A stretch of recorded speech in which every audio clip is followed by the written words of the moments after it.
ऐसा दिव्य अलौकिक ज्ञान वाल्मीकि को कैसे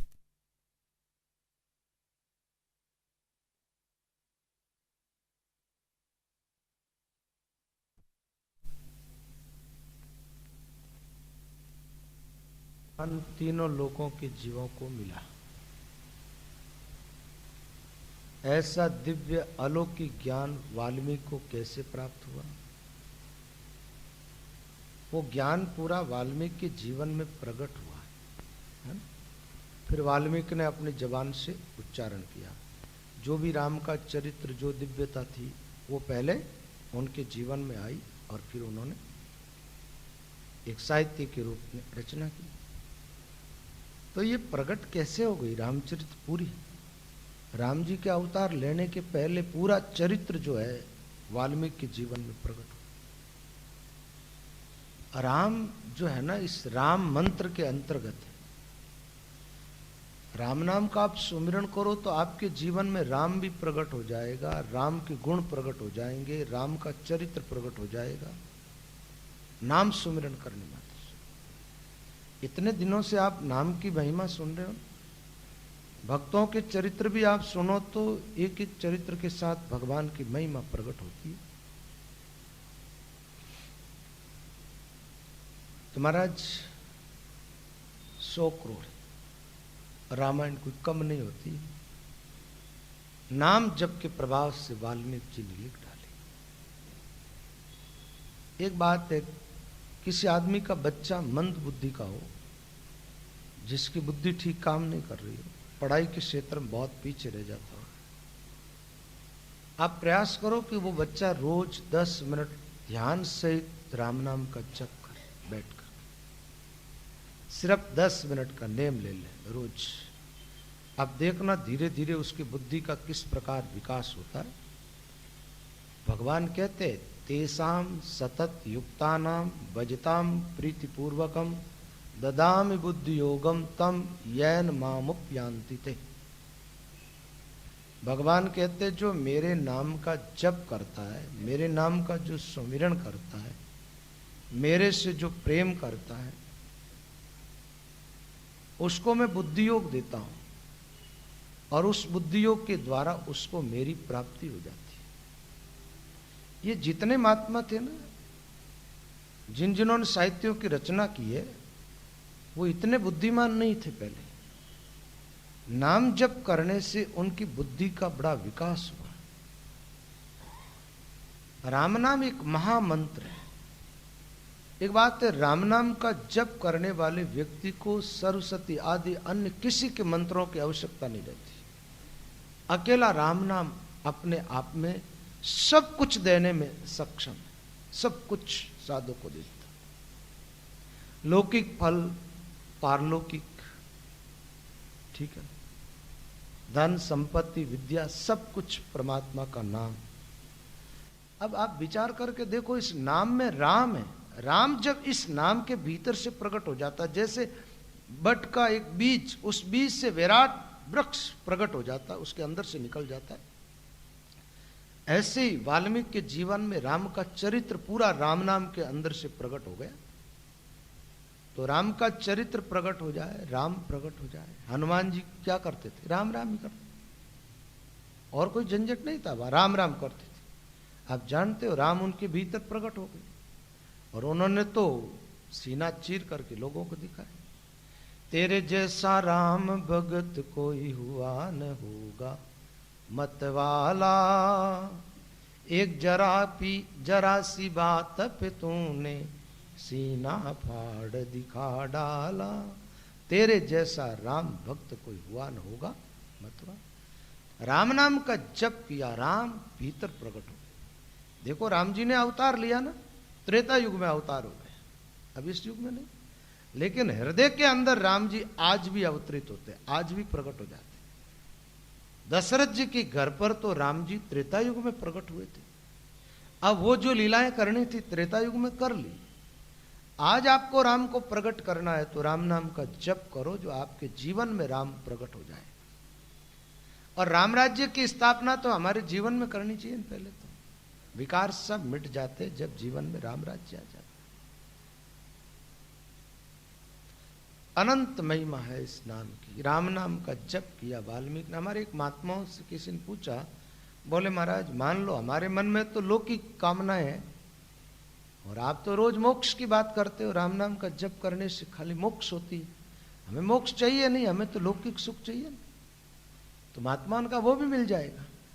जो मोक्ष दे सकता है राम नाम, क्या वो लौकिक सुख नहीं दे सकता है? जो नाम परमात्मा को हमारे भीतर प्रकट कर सकता है, इस नाम का जप करने से रिद्धियां सिद्धियां भी तो प्रकट हो जाती है ना। रिद्धि सिद्धियां से तो लौकिक सुख ही तो मिलता है। जपत राम गुण जाप ले बंजा सुत नारी। कोई स्त्री बांझ स्त्री के कभी संतान नहीं होती, ये पक्का है। लेकिन नाम जप में लग जाए निष्ठा के साथ, तो बांझ स्त्री को भी बेटा हो जाता है। ये अनहोनी घटना घटित हो जाती है। जपत राम गुण जाप ले बंजा सुत नारी, दुर्भाजा ले स्वाग लक्ष्य ले कुंवारी। किसी स्त्री का पति ने त्याग कर दिया और वो नाम जप में लगे तो महाराज पति वापस उसको अपना लेता। और किसी लड़की की शादी ना होती और वो नाम जप में लग जाए तो जल्दी योग बन जाएगा शादी का। लक्ष्य ले कुंवारी, निर्धनिया धन होई रोग रोगी तन दूरा। कोई निर्धन आदमी हो महाराज, प्रयास खूब करता है लेकिन सफलता कहीं मिलती नहीं, ऐसा आदमी नाम जप पे लगे महाराज सफलता मिलने लग जाएगी। देखो एक तो धन मिलता है प्रारब्ध के अनुसार, प्रारब्ध और पुरुषार्थ से, और एक धन मिलता है भगवान की कृपा से। ठीक है? कृपा के सामने प्रारब्ध और पुरुषार्थ दोनों गौण है, कृपा की महिमा ज्यादा है। कृपा से जो वस्तु प्राप्त होती है वो असीम होती है, प्रारब्ध और पुरुषार्थ से जो प्राप्त होती है वो वस्तुएं सीमित होती है। तो भगवत कृपा से नाम जप करने वालों को धन भी मिल जाता। रोग रोगी तन दूरा, असाध्य रोग है, डॉक्टरों ने मना कर दिया, और ऐसा आदमी निष्ठा के साथ नाम जप करने लगे तो महाराज रोग दूर हो जाता। थान भ्रष्ट तीर्थाप, किसी का स्थान छूट गया, नाम जप करे तो उसको उसका स्थान वापस मिल जाता है। विद्याहीन विद्यालय भक्ति मुक्ति पावे से, विद्याहीन व्यक्ति को विद्या की प्राप्ति हो जाती है नाम जप करने से। भक्ति की चाह वालों को भक्ति मिल जाती है और मुक्ति की चाह वालों को मुक्ति मिल जाती है। तो नाम स्मरण करने से तो आप जो चाहो वो पाओ, सब कुछ मिल सकता। कल्प वृक्ष हरि नाम, कल्पना दूर निवारे, चिंतामणि हरि नाम। महात्मा लोग कहते हैं राम नाम तो कल्प वृक्ष है, जैसी कल्पना करो वैसे ही फल मिलेगा। तो बात यह, मोक्ष की चाहे तो मोक्ष मिलेगी, परमात्मा को पाने की चाहे तो परमात्मा मिल जाएगा। देर हो सकती, अंधेर नहीं। और लौकिक सुखों की चाह तो वो मिल जाएगा। लेकिन एक बात है, लौकिक सुख की चाह न रखोगे तो ज्यादा फायदा में रहोगे। भगवत कृपा हो जाएगी, आप बिना कुछ चाह रख करके और भजन करें निष्काम भाव से तो भगवान की कृपा हो जाती है। आप जानते हो इस बात को। आपके घर पे कोई नौकर काम कर रहा है ना, आदमी, दो नौकर है। एक नौकर महीना होते ही पैसे ले लेता है आपसे, एक नौकर ऐसा महाराज काम पूरा करता है, आपके प्रति भावना भी बहुत अच्छी रखता है, और जब तिनका देते हो तो मना कर देता, बोले मुझे जरूरत नहीं है अभी तो, ठीक है। हमारा जब जब तिनका देने की आप सोचते हो मना कर देता है, काम पूरा करता जाता है। एक बात बताओ, दोनों जो नौकर है ना, दोनों के जीवन में कोई तकलीफ आ गई तो आप जल्दी किसकी तकलीफ मिटाने की कोशिश करोगे? काम करता है, पैसा नहीं लेता है ना, उसको आप खुद अपने जेब के पैसे लगा करके उसको ठीक कराने की कोशिश करो, कोई तकलीफ होगी तो। जो पैसे ले रहा है वो बीमार पड़ गया तो वो उसका इलाज खुद कराए, कोई भी तकलीफ हुई तो वो उनकी भोगे। वो तो भाई महीना भर होता और तिनका ले लेता तो उसका अपने पर एहसान थोड़ा ही है। लेकिन जिस आदमी ने मन कर्म वचन से सेवा तो की है और चाहा कुछ भी नहीं, तो आप में इंसानियत है तो उसमें कोई तकलीफ आई तो पूरी मिटाने की आप कोशिश करो, ठीक है। ऐसे क्या महाराज, भक्ति करके अपन भगवान से कुछ मांग लेते हैं, भगवान दे देते हैं, उनके घर में कोई कमी तो है नहीं। राम के दरबार में कमी काहे की नाई, बंदा मौज पावे नहीं तो चूक चाकरी माए, कमी वहां कुछ भी है नहीं, दे देते। आप दे देते तो उसमें तुम राजी हो जाते हो तो मोक्ष नहीं मिलती, भगवत प्राप्ति नहीं होती। तो परमात्मा प्राप्ति से वंचित रह करके कोई चीज की चाह रखना, ये तो बुद्धिमानी नहीं। और भगवत प्राप्ति हो जाती है तो कुछ प्राप्त करना बाकी बचता ही नहीं, सब उसके अंतर्गत आ जाता है। तो भक्ति में हमेशा निष्कामता होनी चाहिए, निष्काम भाव से भजन करें। वाल्मीकि पहले कैसा भी था, लेकिन भजन में लगा तो कोई दूसरी कामना नहीं, बस उनकी एक ही चाह रही कि सब पाप मिट जाए, बहुत पाप किए थे। और राम नाम में सबसे बड़ी कोई शक्ति है तो वो ये है, पापों को मिटाने की शक्ति। नाम जप करने वाले के जीवन पर पाप तो रहते ही नहीं है, ये बात पक्की है। जहां पाप नहीं है वहां किसी प्रकार की कोई तकलीफ नहीं रहती। इस जीवन की तो बात छोड़ो, अभी तो भजन कर रहे हो ना, तो ये तो शरीर पहले से बन गया ना, तो प्रारब्ध बन चुका है, इस शरीर का तो भोगान हो जाएगा। लेकिन आगे का जो भी शरीर मिलेगा वहां कभी दुख नहीं आएगा आपके जीवन, ये पक्का है, क्योंकि पाप नहीं होगा। या तो निष्पाप हो आप तो भगवत प्राप्ति हो जाएगी, भगवान में मिल जाओगे। और मान लो कोई कसर रह गई थोड़ी बहुत, भजन करते करते शरीर छूटा, उस समय कुछ लौकिक चाह रह गई या कुछ लोक का कुछ चिंतन हो गया, तो वापस संसार में आ जाओ, हानि ज्यादा नहीं होगी। संसार में आया तो बढ़िया शरीर मिलेगा, आज है उससे भी अच्छा, और जीवन एकदम बढ़िया रहेगा, कोई तकलीफ नहीं आएगी। क्योंकि गलत कर्म तो है ही नहीं। गलत कर्मों के फल रूप में जब शरीर मिलता है ना, वो शरीर हमें यातना देता है, उस शरीर में तकलीफें आती, परेशानियां आती। अच्छे कर्म के फल स्वरूप जब शरीर मिलता है तो एकदम सुखी रहोगे। तो भजन करते करते शरीर छोड़ा, वापस जन्म लिया तो बढ़िया शरीर मिलेगा, अच्छा एकदम सुखी रहो, पाप कट जाएगा ना। दुख जीव को कब मिलता है? दुख तो पाप का फल है। अच्छा, पाप किया किसने? बीज अपन नहीं बोए पाप के, और वो पाप जो के त्यों रहेंगे, तो वो तुम्हारा प्रारब्ध बन करके आगे का शरीर का निर्माण होगा। आगे जो शरीर मिलेगा ना, जो कर्म होंगे वो कर्म प्रारब्ध के रूप में बदलेंगे। प्रारब्ध का एक पिंड तैयार हो जाएगा, एक शरीर, उसमें यह आत्मा चली जाएगी। बस उसमें आत्मा जाएगी ना, तो ज्यादा ही पाप है तो ऐसा पिंड यातना भोगने के लिए मिलेगा जो नरक के अंदर तकलीफ तो होती है मौत से भी ज्यादा, और शरीर छूटता नहीं। यातना भोगने के लिए वो शरीर मिल जाता है। पाप ज्यादा है, पुण्य ज्यादा है तो सुख भोगने के लिए देवताओं का शरीर मिल जाएगा।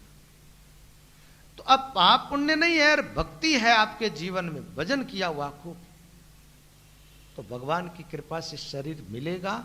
तो कर्म तो है नहीं, फिर कोई तकलीफ नहीं रहेगी, परेशानी जैसी बात रहेगी नहीं। तो वाल्मीकि ने सोचा ये पाप कैसे कटे, बस जीवन में एक ही सोच रही उस आदमी की, और भजन किया, पाप सारे नष्ट हो गए। एक दिन शायद मैंने बता दिया, कई बार क्या होता है लंबी टाइम तक सत्संग चलता है ना, तो पहले कोई बात बता दी तो वो कई बार विस्मृति हो जाती, दोबारा बता दे। एक बात तो ठीक ही है, कोई बात दोबारा दोहरा दी जाए ना तो पक्की हो जाती है, एक बार में याद रहे ना रहे। एक या तो सुना दिया, ने सुनाया तो सुन लो। एक बार क्या हुआ, जब राम जी वनवास में थे तब नारद जी महाराज पधारे थे। नारद जी ने भगवान राम के चरणों में प्रणाम की। राम जी ने कहा, नारद तेरी जो इच्छा वो वरदान मांग ले। तो नारद जी ने वहां पर क्या मांगा? बोले प्रभु ऐसा वरदान दो कि आपके जितने नाम है ना, आप जान तो विष्णु सहस्त्र नाम किसके? भगवान के है ना, गोपाल सहस्त्र नाम, ऐसे भगवान के अनंत ही नाम है। नारद जी ने कहा आप वरदान देनी चाहो तो ऐसी कृपा करो, राम सकल नामन ते अधिका। ये जो 2 अक्षर वाला राम मंत्र है ना, सब नामों में श्रेष्ठ नाम हो जाए आपका। अच्छा किन अर्थों में श्रेष्ठ हो? राम सकल नामन ते अधिका हो नाथ अग खग गण वधिका, पाप रूपी पक्षियों को खत्म करने के लिए ये वधिक का काम करे और सब नामा में श्रेष्ठ। तो पापों को मिटाने के लिए राम नाम ही सर्वश्रेष्ठ मंत्र है, इससे बड़ा कोई मंत्र है ही नहीं। पूरी निष्ठा के साथ राम नाम का जप करो, सब पाप मिट जाएगा। सब वाल्मीकि के सारे कर्म कट गए, पाप मिट गया। और पापों के मिटने के बाद अंतःकरण एकदम शुद्ध हुआ और राम जी उनके भीतर प्रकट हुए ना, तो राम अपनी महिमा सहित प्रकट हुए। भगवान का दो स्वरूप, योग और विभूति। विभूति और ऐश्वर्य ऐसा भी कह सकते हैं।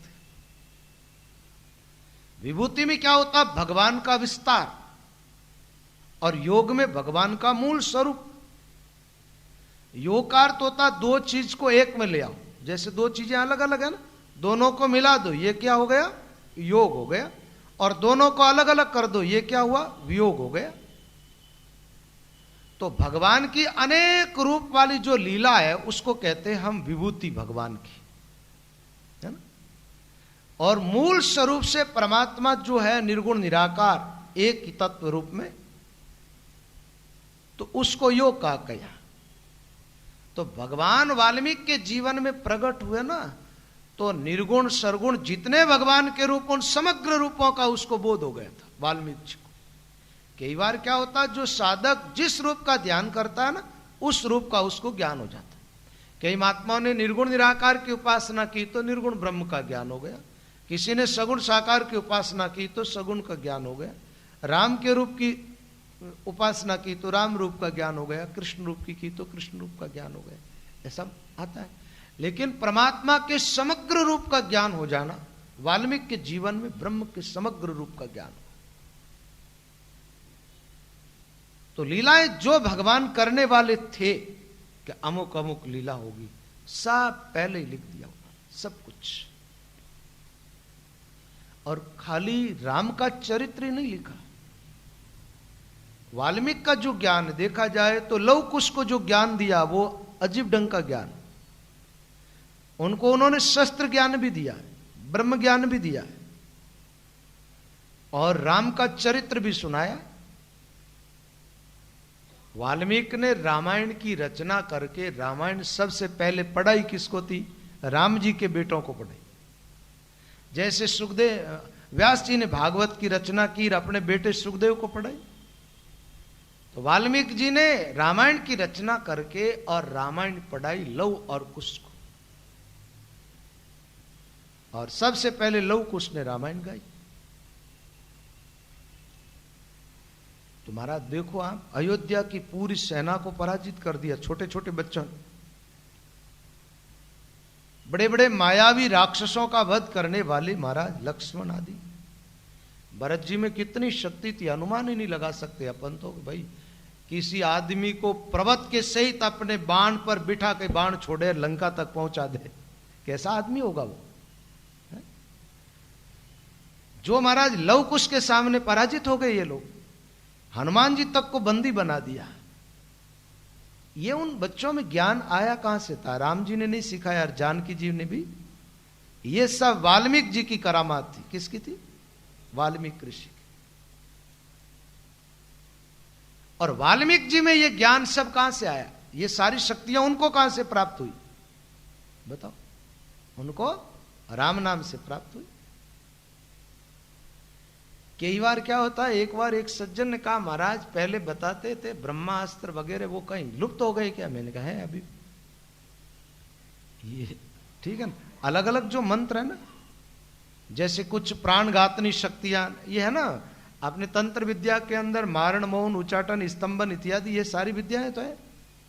एक बात बताऊं, गायत्री मंत्र है ना, गायत्री मंत्र आप लोगों में काफी लोगों को याद होगा। वैसे तो क्या है, गायत्री मंत्र का जो विधान है ना, उसमें विधि और निषेध का नेम है, ठीक है, राम नाम में नहीं है वो नेम। और गायत्री मंत्र के लिए तो शास्त्र कहते हैं कि उच्चारण करके और ऊंचे स्वर में माइक पर बोल के तो सुनाना ही नहीं चाहिए, वो तो कान में देने का मंत्र होता है। आजकल तो सब चलता अभी, ठीक। तो गायत्री मंत्र जो है ना, उसके सारे नामों को, अक्षरों को उलट दो आप, सबको, टोटल जितने अक्षर है ना। अब अक्षरों में क्या होता है, संस्कृत में जो पूरे अक्षर होते हैं ना वही मान्य होते हैं, आधे अक्षर गिने नहीं जाते।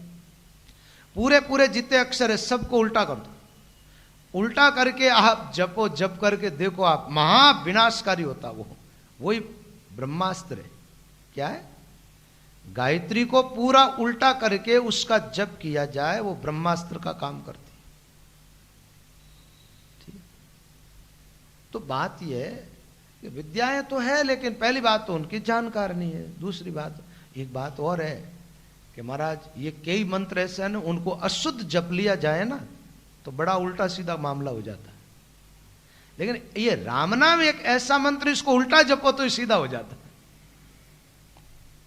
मैंने तो आपको एक दिन मरा मरा करवाया था, आपने भी किया मेरे साथ साथ। अब मरा मरा करो तो ही राम राम होगा। एक बात बताऊं, सुबह संत मजीरा बजावता, आप थोड़ा सा मजीरा मजीरा करके देखे, मजीरा मजीरा मजीरा राम, थोड़ी देर बोलो आप जल्दी जल्दी, तो मजीरा मजीरा बोलता राम जी होने लग जाएगा। ये मंत्र एक ऐसा है, इसको उल्टा सीधा कैसे ही जपो तो ये अपने आप ही सीधा हो जाता है।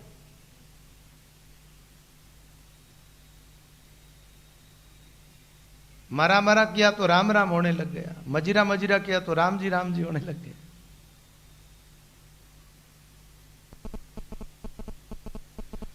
सब नामा में श्रेष्ठ नाम है, अनंत शक्तियों का भंडार है, अनंत शक्तियों का। और इस नाम के द्वारा जो शक्ति प्रकट होती है उसका कोई तोड़ नहीं। सब शक्तियों का तोड़ तो यह है। एक बात बताऊं, जैसे देवी देवताओं के जितने अस्त्र होते हैं, हर देवताओं का एक मुख्य अस्त्र होता है उनका, ठीक। और उनसे ज्यादा शक्तिशाली देवता होता है ना, उसके अस्त्र का उस पर प्रयोग करो तो वो तोड़ देता, उसको काट देता उसको। पहले ऐसे युद्ध होता था, मंत्रों से आह्वान करते देवताओं के अस्त्रों का, और वो अस्त्र आ जाता था उनके पास, छोड़ देते थे। सामने वाला उससे बड़ा जो देवता है ना, उसके मंत्र का आह्वान करके और वो शस्त्र ग्रहण करता, वो छोड़ता, उसको तोड़ देता, काट देता बीच में, ऐसा होता था। तो देखा जाए तो विश्व में जितने देवताओं के जो अस्त्र है सबकी काट है। आखिर तीन शक्तियां जो होती है, जैसे ब्रह्मा, विष्णु और महेश, इनके जो अस्त्र है वो सर्वोपरि। उसमें भी देखा जाए तो शिव के त्रिशूल को ब्रह्मास्त्र काट देता है। वैसे तो ये देवता लोग है ना, एक दूसरे की मर्यादा रख लेते हैं ताकि काट देता।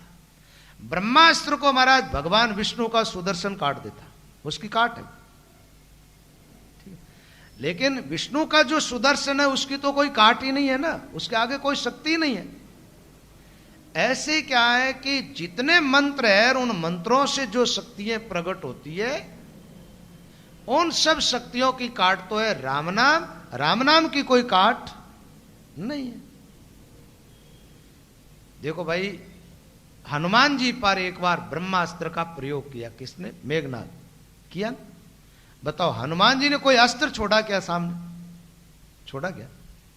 ब्रह्मास्त्र की काट के लिए उन्होंने भगवान विष्णु के सुदर्शन आदि का भी आह्वान नहीं किया, कोई शस्त्र का प्रयोग नहीं किया। और आप जानते ब्रह्मास्त्र में तो वो शक्ति होती है, ब्रह्मा जी की रची हुई जो सृष्टि है उसको एक ब्रह्मास्त्र एक ही बार में पूरी को खत्म कर सकता है। ब्रह्मा की रची पूरी जो सृष्टि है, और ब्रह्मा जी की रची हुई सृष्टि जो है ना, उसमें 3 लोक और 14 भवन होते हैं, जिसमें पाताल, पूरी पृथ्वी, जल आदि जितना भी है ना ये क्षेत्र पूरा आ जाता है उसके अंतर्गत। पाताल पूरा आ जाता, और आकाश के अंदर स्वर्ग तक, ब्रह्मलोक तक का जो लोक है उन सब का निर्माण, ब्रह्मलोक से पहले पहले के जितने लोक है ना, उन सब लोकों का निर्माण ब्रह्मा जी द्वारा हुआ। ब्रह्मा जी के ऊपर, ब्रह्मलोक से ऊपर वैकुंठ लोक है, वो भगवान का लोक है, वो ब्रह्म सृष्टि में नहीं आता। तो ब्रह्मा जी के ब्रह्मास्त्र में तो वो शक्ति है कि सारे लोकों को अकेला ब्रह्मास्त्र नष्ट कर सकता है। और उस ब्रह्मास्त्र का, इतने शक्तिशाली अस्त्र का प्रयोग किया हनुमान जी पर मेघनाद। ऐसा हुआ लंका, क्यों सुंदरकांड के पाठ वाले तो आप खूब सारे भाई हो ना। तो जब हनुमान जी ने क्या किया, फल खाना चालू किया, पेड़ों को तोड़ना, तो सबसे पहले तो रावण का बेटा आया अक्ष, जिसका नाम क्या, जो कभी नष्ट नहीं होता, हनुमान जी ने उसको ही नष्ट कर दिया, बेटे को मार दिया। फिर बाद में कई लोग आए, सबको ठीक ठीक जैसा था उसको वैसी प्रसादी मिल गई। फिर आखिर रावण के पास आखिर शक्ति क्या थी, सबसे बड़ा बलवान शक्तिशाली, ठीक है ना, आसुरी विद्या में निपुण उनका बेटा था मेघनाद, उसको भेज दिया। वो लड़ा, लेकिन वो तो पूग नहीं आया, विचार क्या, ये तो अजीब सा है, बंदर क्या है, ठीक है। लड़ते लड़ते वो पराजित होने लगा, तो उसने ब्रह्मास्त्र छोड़ दिया। आप जानते कोई भी युद्ध होता उस जमाने में, लड़ाइयों के युद्ध के भी नेम होते थे। आखिर अस्त्र का आखिर समय प्रयोग करते, जब और कोई उपाय नहीं नजर आता। जब इसका मतलब मेघनाद के सामने कोई उपाय नहीं रहा उस समय, और विचार किया ये पहला युद्ध भी हम पराजित हो गए तो लंका की हार हो जाएगी, तो उसने ब्रह्मास्त्र छोड़ दिया। हनुमान जी की तरफ ब्रह्मास्त्र आने लगा था, हनुमान जी ने सोचा अब इस ब्रह्मास्त्र को वापस लौटा दूं मैं, बेचारे ब्रह्मा जी की महिमा खत्म हो जाएगी, और इन डोकरारी बुढ़ापा में बेइज्जती नहीं करनी चाहिए। तो हनुमान जी ने क्या किया, उसको स्वीकार कर लिया। अब स्वीकार कर लिया, इसका मतलब यह नहीं है कि हनुमान जी का कुछ अनिष्ट हुआ हो। स्वीकार करके थोड़ी देर आंख बंद करके और ध्यान में चले गए। कहां गए वो, अपने राम जी के पास चले गए। ब्रह्मास्त्र का तेज समाप्त हो गया, वो तो ब्रह्मास्त्र लौट गया ब्रह्मा जी के पास। हनुमान जी की थोड़ी देर के बाद मूर्छा खत्म हुई, जब तक असुरों ने बंदी बना ली। वैसे हनुमान जी को बंदी नहीं बना सकते थे, ऐसा कोई बंद नहीं था जिसके द्वारा हनुमान को बांधा जाए, लेकिन वो कुछ रावण को शिक्षा देनी चाहते हैं। विचार के ये नाटक नहीं करूंगा तो उनके पास कैसे जाऊंगा, इसलिए बंधन। एक बात बताओ, जिस समय पूंछ में आग लगी, जब बंधन से निकल गए, उस समय तो हनुमान जी तो वही थे ना, पहले ही तो पहले उन्होंने बंधन स्वीकार किया खुद ने, ठीक है, और रावण तक गए रावण को शिक्षा देने के लिए। तो मैं तो बात ये बता रहा था, हनुमान जी के पास ऐसा क्या था जिसके कारण ब्रह्मा अस्त्र का प्रयोग किया और हनुमान जी का अनिष्ट नहीं हुआ, और जिसमें ब्रह्मास्त्र को स्वीकार कर लिया, सामी छाती खा लिया हनुमान जी। एक बात तो होता, जैसे अर्जुन पर प्रयोग किया था अश्वत्थामा ने, तो अश्वत्थामा के ब्रह्मास्त्र को तो अर्जुन ने ब्रह्मास्त्र छोड़ करके दोनों को मंत्र शक्ति के द्वारा समेटा था, ऐसा हुआ ना। लेकिन हनुमान जी ने तो ब्रह्मास्त्र को स्वीकार कर लिया, और उसके बावजूद भी ब्रह्मास्त्र हनुमान जी का कुछ बिगाड़ नहीं पाया। क्या शक्ति थी हनुमान जी के पास, पता आपको पता है? कोई तंत्र था, कोई मंत्र था, क्या था उनके पास? हनुमान जी के पास में था ये राम नाम 2 अक्षर वाला महामंत्र, जिस नाम का जब वाल्मीकि ने किया और जिसका जप करने के लिए आपको हमेशा ये चर्चा सुनने को मिलती है, ये राम नाम हनुमान जी के पास में था। तो इस नाम में अनंत शक्तियां मैं बता रहा हूं ना, तो एक महान शक्ति है परमात्मा की, इस नाम के अंतर्गत उस शक्ति पर दूसरी शक्ति का कोई असर होता ही नहीं। ये छोटी मोटी बातें तो बहुत सारी आती है कि अमुक महात्मा भजन करते थे, मूठ चलाई, वो मूठ वापस लौट। ये मूठ तो टोटका जैसे मंत्र है, और मूठों के देवता तो वीर होता है, वीर विद्या मूठों से मारे। मूठ विद्या में क्या होता है, भैरों की उपासना, भैरों के मंत्र होते हैं कुछ, ठीक है, बेताल के मंत्र होते हैं कुछ, ऐसे वीर बीजासन आदि ये होते हैं, ये वीर विद्याएं होती है। तो बेचारे ये तो शूद्र है, और इनका असर तो होगा ही कैसे राम नाम के जप करने वाले पर। लेकिन राम नाम के जप करने वाले तो वो महान शक्ति ब्रह्मास्त्र जैसी। अब रही बात भाई भजन की है, हनुमान जी ज्यादा राम राम करते थे ना, इसलिए हनुमान जी पर असर नहीं हुआ। अपन थोड़ा राम राम करते हैं ना, तो ये शूद्र देवता तो ये तो अपना भी क्या बिगाड़ लेंगे, भूत प्रेत डाकनी साकनी, है ना, ये तो अपना कुछ नहीं बिगाड़ सकते। अनंत शक्तियों का पुंज जो है राम का नाम, इसको जबान पर बिठा लो और नाम जप करो ज्यादा से ज्यादा, और सरल, एकदम सरल। कठिनाई कुछ भी नहीं है, अति सरल अति श्रेष्ठ राम का नाम। तो वाल्मीकि जी के जीवन में राम नाम की शक्तियां प्रकट हुई और वही शक्तियां अपने शिष्यों को दे दी। राम के अधीन है ना, इस बात को तो मानते ही हो आप लोग कि जितने देवी देवता है सब राम जी के अधीन है। तो एक बात बताओ, सब देवी देवताओं की शक्तियां किसके अधीन है भाई? राम जी के अधीन है ना। अच्छा बताओ, राम किसके अधीन है? राम किसके अधीन है? राम है राम के नाम के अधीन। किसके अधीन है? राम से बड़ा राम का नाम। तो जब सारे देवताओं की शक्तियां राम जी के अधीन है, राम जी है राम के नाम के अधीन, तो सारी शक्तियां इस नाम के अधीन हो गई कि नहीं हुई? अब जो अधीन है, अपने अधीन जो चीज है उसका अपन उपयोग कर सकते हैं कि नहीं कर सकते? जब चाहो जब। एक बात बताओ, जितने रुपये आपकी जेब में है वो रुपये आपके अधीन है। आप चाहो तो जेब में रखो, आप चाहो तो तिजोरी में रख दो, आप चाहो तो किसी को बांट दो, और आप चाहो तो रुपये देकर के कोई वस्तु खरीद लो। लेकिन आपके पास रुपये है, उसका उपयोग करने में आप एकदम स्वतंत्र है, वो आपके अधीन है। जैसे आपका कोई नौकर है जो आपके अधीन है, आप चाहो तो उसको कुर्सी पर बिठा दो और आप चाहो तो काम करवा लो उससे। ऐसे जितनी शक्तियां सब की सब राम नाम के अधीन है, भगवान के नाम सब।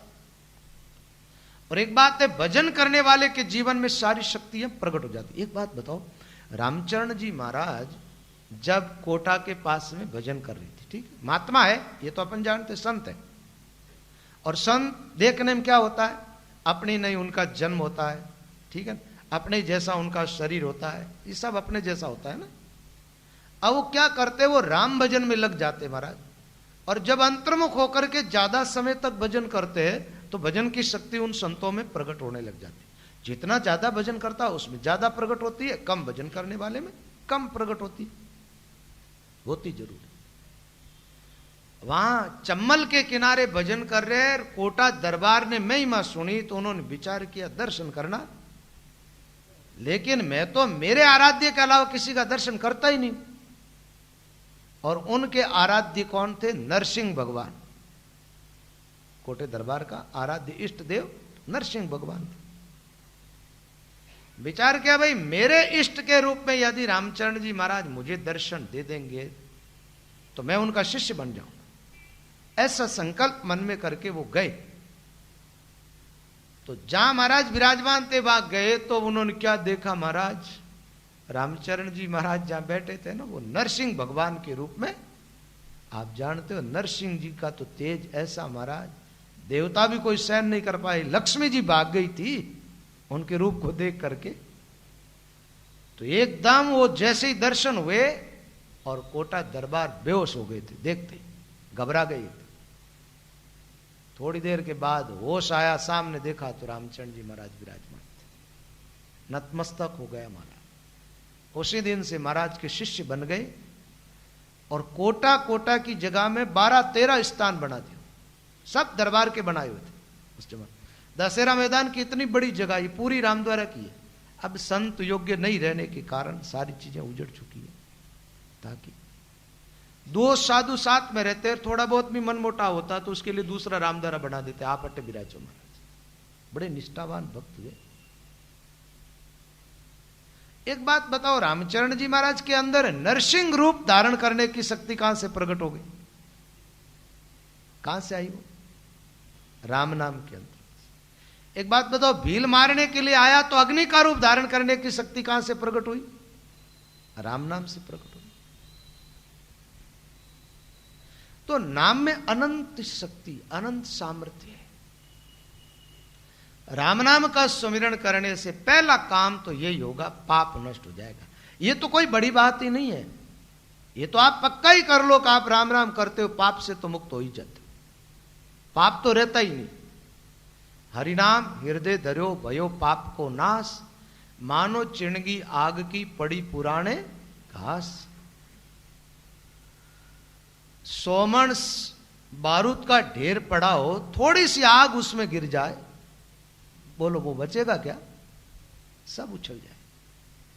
राम नाम है आग, हमारे पुराने पाप है बारूद का ढेर। राम नाम है अग्नि, पुराने पाप है पुरानी घास, नाम लेते ही जल जाएंगे, ये तो पक्का है। अब पाप जल जाना अलग बात है और भगवत प्राप्ति का अनुभव करना अलग बात है। पाप जलने के बाद भी आप भजन करते रहो तो आपको परमात्मा की प्राप्ति का अनुभव हो जाएगा। वाल्मीकि ऋषि ने भजन किया तो सबसे पहले उसके पाप कटे, पाप कर्म नष्ट हो गए। पापों के नष्ट होने के बाद भगवान का ध्यान लगने लगा। आप भजन करने बैठो, आपका मन नाम में नहीं लग रहा, समझ लो अभी तक पाप नष्ट नहीं हुए। अरे महाराज एक तरफ तो कहते हो नाम लेते ही पाप नष्ट होते हैं, नाम लेते ही पाप नष्ट होते हैं, लेकिन ध्यान सहित नाम लेने से पाप नष्ट होते हैं। ठीक, भगवान आपके हृदय की भाषा है ना, उसको जानते हैं। जबान की भाषा से काम नहीं चलता, जबान से कुछ भी बोल दो, भीतर क्या हो। आदमी केवल जबान की भाषा जानता है, आदमी के सामने आदमी जैसा बोलेगा आदमी मान लेगा, है ना। लेकिन भगवान अंतर्यामी राम लखे अंतर कुटलाए, भीतर में कैसी भावना वो जान रहे। बाहर भीतर एक होकर के नाम जप किया जाए तो पाप नष्ट हो जाता है, इसमें कोई दोरा नहीं। तो उसके लिए महात्मा कहते अंतर्मुख होकर के आप भजन करो, अंतर्मुख होकर। उच्चाटन हो रहा है, पाप क्या करते महाराज, भजन में लगने नहीं देते आदमी। वो सोचे ये भजन में लगा तो हम मरेंगे, और मरना किसी को पसंद नहीं है। और आप बड़े दयालु होते हो, पाप उत्पात करते हैं, अरे तो मरने से घबराते हो इसलिए मेरे को भजन नहीं करने देते हो, चलो मैं भजन करना ही बंद कर देता हूं। आप बड़े दयालु हो जो पापों पर दया कर देते हो महाराज, कि भाई तू मरने से डरता है इसलिए पाप से कहता है मुझे भजन नहीं करने दे रहा, चल मैं उठ जाता हूं, भजन करना बंद कर देता हूं, तू जीवित रहे। अब पाप जीवित रहेंगे तो फिर आपको किधर ले जाएंगे वो। दया करना धर्म है, लेकिन पाप पर कभी दया नहीं करनी चाहिए। एक बात बताओ, पाप पर दया का कोई विधान ही नहीं है। पाप पर देखो, आदमी को तो पाप पर दया नहीं करनी चाहिए। जमराज के दूतों को धर्मराज क्या समझाते हैं, बोले तुम्हारा धर्म दया नहीं है, किसी पापी पर तुम्हें दया नहीं करनी चाहिए। धर्मराज यही कहते। एक बात बताओ, धर्मराज जी रे दूता ने दया होने लाग जावे, विचार करे रे इरा छोरा तो छोटा छोटा के बिचारी रा, और इतना छोटा छोटा टाबरा नी मां ने की कर उठा वाटो है, एडी दया आ जावे तो पछे कोई ली जा सके कहीं में। विचार करे इन्हें तो एक ही छोरो है, बूढ़ा पारो सारो, और इन्हें की कर ली जावा। ऐसी दया आ जावे धर्मराज जी रा दूता ने तो ली जाए वाला बेबी ने, लेकिन बे दया की माते करीच को, दयावान आविच को। जमदूतों को दया नहीं आती है, क्योंकि उनका ये धर्म है, उनको दया नहीं करनी है, उनको तो अपराधियों को खींच के ले जाना है। धर्मराज जी के सामने ले जा करके खड़ा। हर आदमी का एक धर्म होता है ना, एक का धर्म होता है, वही धर्म दूसरे के लिए अधर्म का काम करता। तुम्हारा काम क्या है? दया करना। और जमराज के दूतों का काम क्या? क्रूरता का व्यवहार करना जीव के साथ, ये उनका धर्म है। और तुम्हारा धर्म जीवा पर दया करना है, पाप पर दया करना तुम्हारा धर्म भी नहीं है। और धर्म के लिए देखा जाए ना, एक का धर्म दूसरे के लिए अधर्म कैसे हो जाता है? जैसे एक ब्राह्मण का धर्म है, वो भिक्षा लाके भोजन कर सकता है, और वही भिक्षा कोई क्षत्रिय लाए तो बोलो उसके लिए अधर्म हो जाएगा कि नहीं होगा? होगा। ब्राह्मण के लिए धर्म, क्षत्रिय के लिए अधर्म। साधु संत जो है भिक्षा ला करके भोजन करे और गृहस्थियों की भेंट ग्रहण करे, ये उनका धर्म के अंतर्गत ही आती है। और वही काम तुम करने लग जाओ तो तुम्हारे लिए वो अधर्म हो जाएगा। भिक्षा ला के भोजन करना, अपनी पूजा करवा करके भेंट आदि लेना, गृहस्थ धर्म के विरुद्ध। गृहस्थी का काम है सेवा करना, और वो सेवा लेने लग जाए तो गलत हो जाता। हमारे वाणी जी के अनुसार तो गृहस्थी को शिष्य बनाने का भी अधिकार नहीं है। एक कलयुग का भजन है, गीता प्रेस वालों ने लिखा है, घर गृहस्थी भी चेल्या मुंडेर योगी नाम धरावे। अपनी ही पूजा करवावे, ईश्वर नाम उठावे, दौड़िया नरका माई जावे रे चोड़े धाड़े, कलजुग हाका कर तो आयो चोड़े धाड़े। एक तरफ बाल बच्चे पैदा कर रहे, दूसरी तरफ चेला मूंढ रहे। भाई गृहस्थी हो तो गृहस्थ धर्म का पालन करो ना, एक के लिए धर्म, दूसरे के लिए अधर्म। तो भाई दया करना तुम्हारा धर्म है, लेकिन पाप पर दया करना तुम्हारा धर्म नहीं है, क्योंकि पाप तो पापों की तरफ खींच के ले जाएगा। और आप बड़े दयालु बन जाते हो, थोड़ी उत्पात करने लगे पाप आप उठ जाते हो। नहीं, उस समय भजन करना ही है, ऐसा दृढ़ निश्चय करके आप भजन करने लग जाओ। भले ही मन कितना ही चंचल हो, लगे ना लगे आप लगो, मन अपने आप लगेगा। और इस सोच में रहोगे मन लगेगा तो भजन करेंगे, न कोई मन लगेगा न तुम भजन कर पाओगे, रीते के रीते रह जाओ। पहले भूख मिट जाए फिर भोजन करेंगे, भूखे ही मर जाओगे लेकिन भूख मिटेगी नहीं। पहले रोग मिट जाए फिर औषधि लेंगे, मरो फिर तो रोग बना ही रहेगा, औषधि पहले लेनी पड़ेगी। ऐसे क्या है कि विचार करें मन स्थिर हो जाए। कई लोग क्या है, बाजी मन तो लागे कौन, पर राम राम करना कहीं फायदो ही है, ठीक है, और मन तो लगेगा ही नहीं, ये तो बात पक्की है। तो धीरे धीरे लगेगा, जो जो भजन की वृद्धि होगी भजन बढ़ेगा। देखो पहले पाप नष्ट होगा, जब मन निर्मल होगा, पवित्र होगा, फिर धीरे धीरे आप साधना में लगे रहोगे तो मन की चंचलता कम होगी। और मन की चंचलता जब कम होगी, जब मन एक जगह स्थिर धीरे धीरे हो जाएगा। तो भाई बात यह है, राम नाम की महिमा है। अब देखो भाई, कई बार आप विचार करोगे, शायद हो सकता है सबका दिमाग अलग अलग है। बोले महाराज अन कहीं दूजी बात कोई आवेज को नहीं, कहीं बात, ठीक है, कोई भी प्रसंग लेवे तो आईज बात राम राम करो, राम राम करो, इरो मतलब दूजी बात कोई आवेज को नहीं। हाँ तो भी बात तो ठीक ही है, दूजी बात माने की सीखनी को नहीं, कहीं करना कहीं सीखना है। राम जी री महिमा गावनी है, राम जी री महिमा सीखनी है। बातें तो बहुत सारी है, लेकिन सार बात यही है, भजन करने वाली बात है। फिर गिरन यही आना पड़ेगा, इधर उधर की बातें करके लास्ट बात यही आएगी कि राम भजन करो। तो वाल्मीकि जी के जीवन में अनंत सामर्थ्य प्रकट हुआ। अब वाल्मीकि जी का थोड़ा वो प्रसंग लेते हैं जो रामचरितमानस से संबंध रखता है, या भक्तमाल में भी उसका जिक्र हुआ है। राम जी को जब वनवास मिल गया था ना, अब जिस ऋषि ने महाराज राम के चरित्र लिखे हैं, ठीक है ना, अवतार लेने के पहले वनवास में गए तो राम जी सबसे पहले वहीं गए, किसके वहां, वाल्मीकि ऋषि के आश्रम। वाल्मीकि जी ने स्वागत किया, आश्रम में आए अतिथि के रूप में। अतिथि कहते किसको है, बिना सूचना दिए आता है अपने घर पर, वो होता है अतिथि। सूचना देकर के आने वाला अतिथि नहीं होता है। संतों की वाणी में आता है कि अतिथि वो होता है जो तिथि नहीं, कुछ भी पास में नहीं रखता है, वो अतिथि होता है, जिसके पास कुछ नहीं, ठीक है। जैसे खाने के लिए रोटी भी नहीं है, अतिथि बन करके आया तुम्हारे द्वार, वो अतिथि। संत वाणी का ये मत।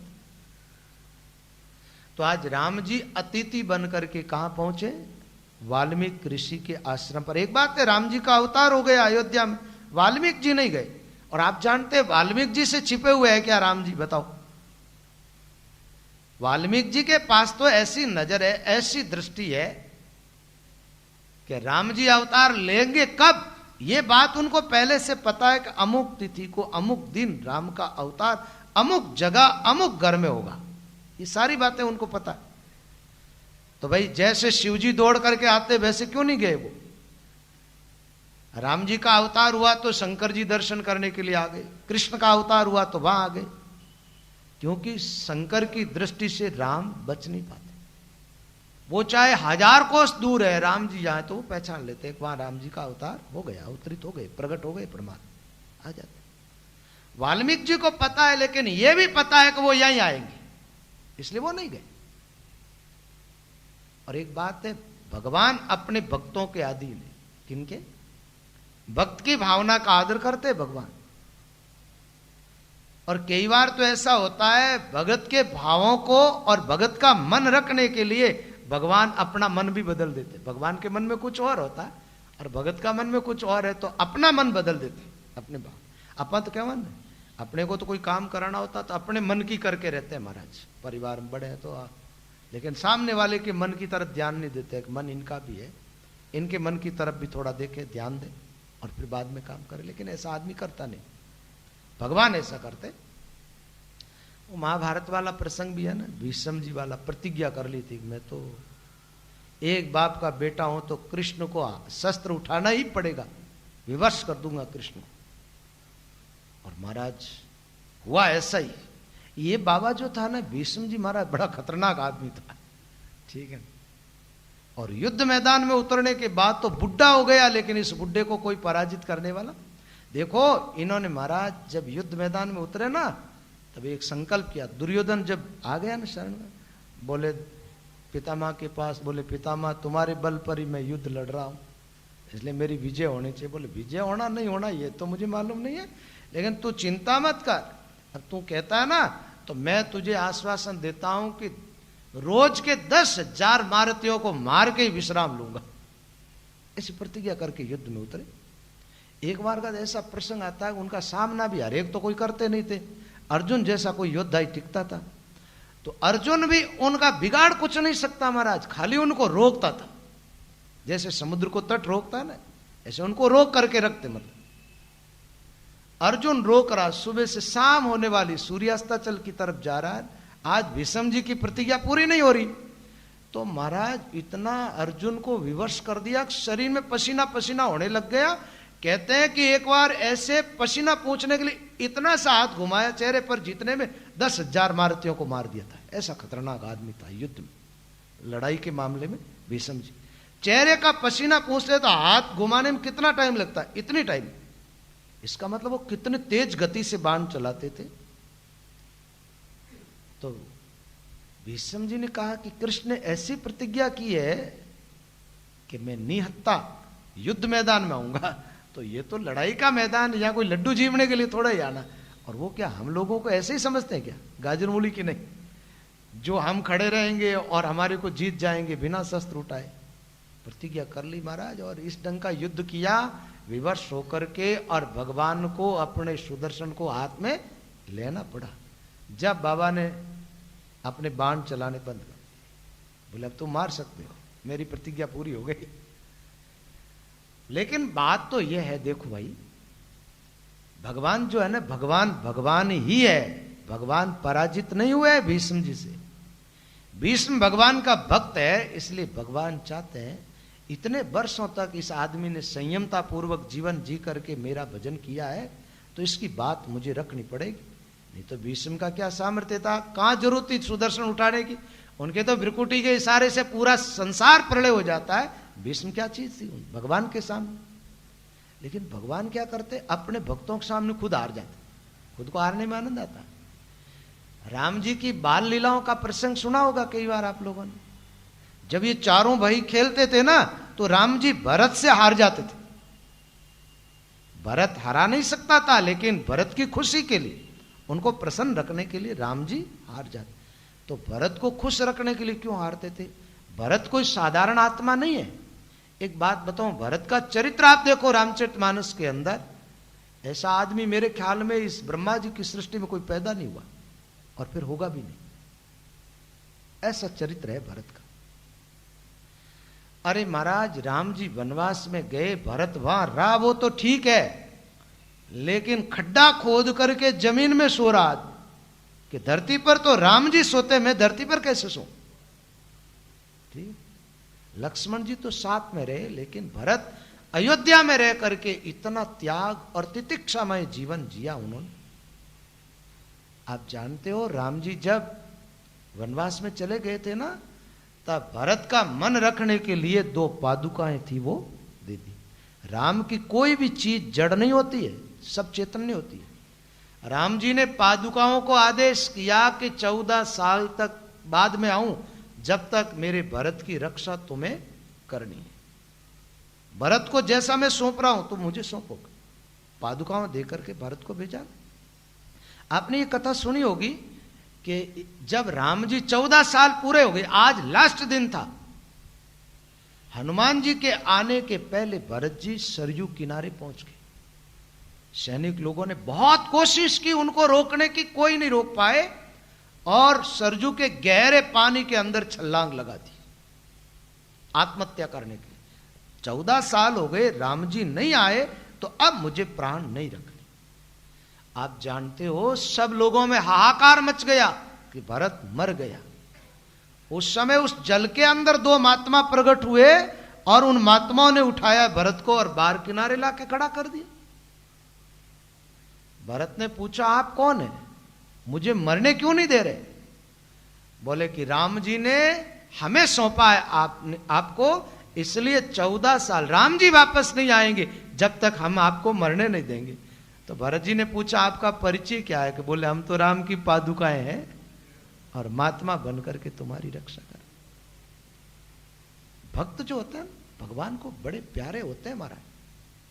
भक्तों की भावना रखना, भक्तों की रक्षा करना, भक्तों के मन की रखते भगवान, अपने मन की नहीं। वाल्मीकि ने सोचा भगवान है, राम जी मेरा आराध्य है, तो वैसे मेरे हृदय के अंदर तो है ही वो, और कृपा करके वो आएंगे। तो राम जी जानते थे कि इस आदमी ने इतना भजन किया मेरा, तो उनको आने की जरूरत नहीं, उन तक तो मैं ही जाऊंगा। देखो भाई, अपने कभी गरज होती है, किसी से काम निकलवाना होता तो अपने को जाना पड़ता है, नहीं तो बुला लेते हैं। उनका काम होता है तो बुला लेते हैं, अपना काम है तो अपने जाना पड़ता है।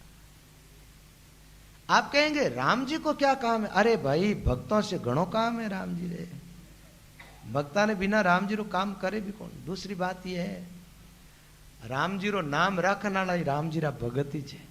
भगत नहीं हुआ तो राम जी ने जाने कौन है? तो इन वास्ते भक्तों रो मन रखने वाले राम जी खुद वाल्मीकि जी के आश्रम पर आज आए। वाल्मीकि जी ने आने पर स्वागत किया राम जी का, और राम जी ने आकर के क्या पूछा?